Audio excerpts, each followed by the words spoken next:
First time in the Philippines here. And we're going to do a little thing today about virginity.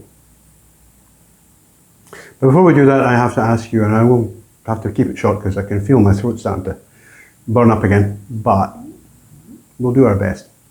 Please, we need the money. We need the support. Please go on Patreon. Any one of the other sites, I'll give you the names up. Just give us a little something. Just a little something. Doesn't need to be much. Every little bit helps.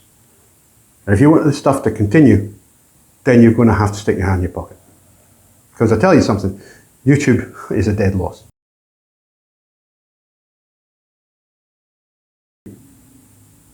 Virginity. Now this is something that people in the West always take to mean someone who has not had sex yet. But in fact, that is an odd understanding of the word. And that's the case for a number of reasons. The first reason is that the Greek words that this actually comes from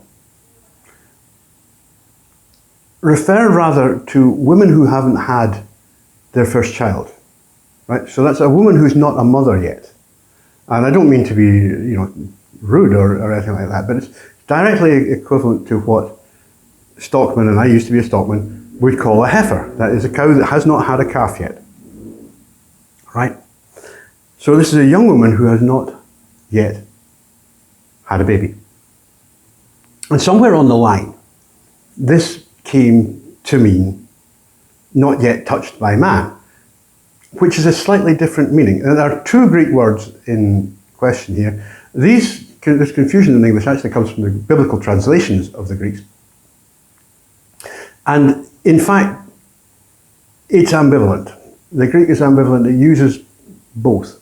There is this idea of not being touched, the girl who's been untouched, and also the woman who has not yet had a child. I think most people who study this would take the Gospel's claim of Parthenos, virginity, for Mary to mean that she was a woman without child. She had not yet been child.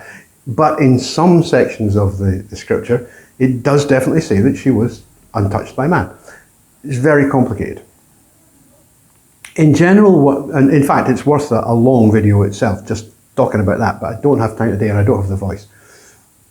But in world terms, generally speaking, and even like talking about biblical terms, virginity is a quality of women. It's not a quality of men, right? Now, I just let that sink in a little bit. Because here in the West, you've been used to thinking, a boy's a virgin until he dips the first time he dips his wig and all the rest of it. But in the global sense, that's not the case at all. Men don't have virginity in that sense. It's not something that they do.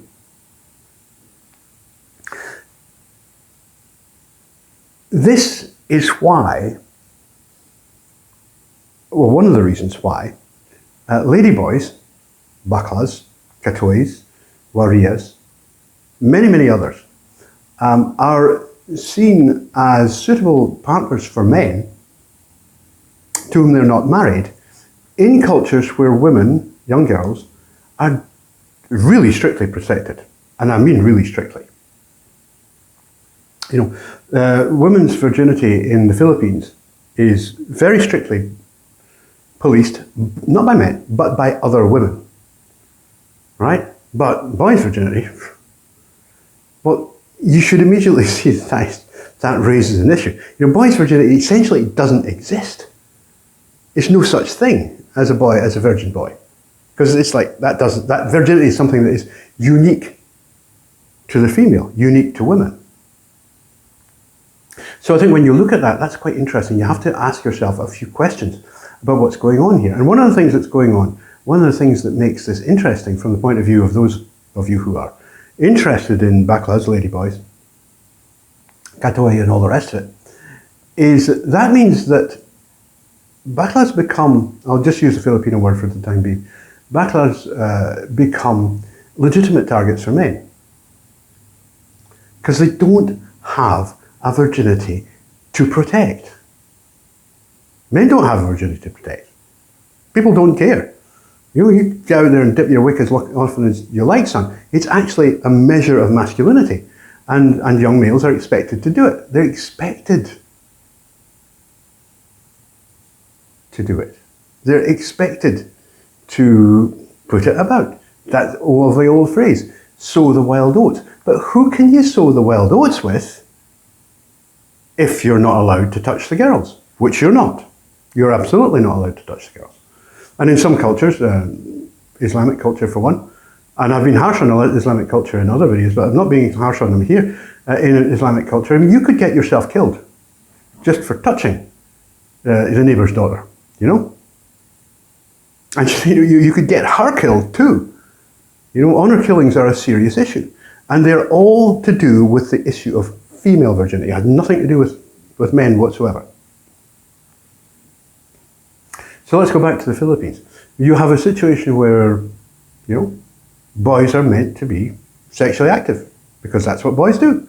Men are expected to be sexually active, and therefore, as boys become men, they're expected to start. But with whom can they do this in a culture where they're not allowed to touch the girls? And the answer, of course, is the backlash. I mean, they can't have sex with each other. Two of these masculine boys can't have sex with each other because one of them automatically must become the backlash. One of them must receive.